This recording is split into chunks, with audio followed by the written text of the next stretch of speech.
భాస్కర్, లే నాయనా లే. ఇప్పటికే సమయం 10 దాటిపోతోంది.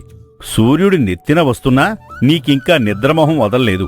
మన తోటలో పండిన ముత్యాల్లాంటి మామిడి పళ్ల కోత నిన్నటితో పూర్తయింది. నగర వర్తకుడు ఈరోజే ఆ పండ్లను కొండానికొస్తానని కబురు పెట్టారు. నువ్విప్పుడే తోటకు వెళ్ళి ఆ పళ్లను నగరానికి తీసుకెళ్ళాలి. ఈరోజే ఆ పళ్లను అప్పగించకపోతే అవన్నీ ఎండకు కుళ్ళిపోతాయి. వర్తకుడు వేరే వారి దగ్గర కొనుక్కుంటాడు. మన శ్రమంతా బూడిదలో పోసిన పన్నీరవుతుంది. త్వరగా బయలుదేరు. బా నాన్నా, ప్రతి చిన్న విషయానికి నువ్వు ఇంత కంగారు పట్టం నాకు అస్సలు నచ్చలేదు. ఆ మామిడి పండ్లు ఇప్పుడే ఎక్కడికి పోవులే. అయినా ఆ నగరవర్తకుడు మనకు పాత స్నేహితుడే కదా. ఈరోజు కాకపోతే రేపు కొంటాడు. ఈరోజు సాయంత్రం నా మిత్రులతో కలిసి చెరువుగట్టున వినోద కార్యక్రమానికి వెళ్తున్నాను. ఈ ఒక్కరోజు నన్ను ప్రశాంతంగా ఉండనివ్వు. రేపు ఉదయాన్నే కోడికోతకి లేచి నేనే స్వయంగా తోటకు వెళ్ళి ఆ పండ్ల బండ్లను నగరానికి తీసుకెళ్తాను.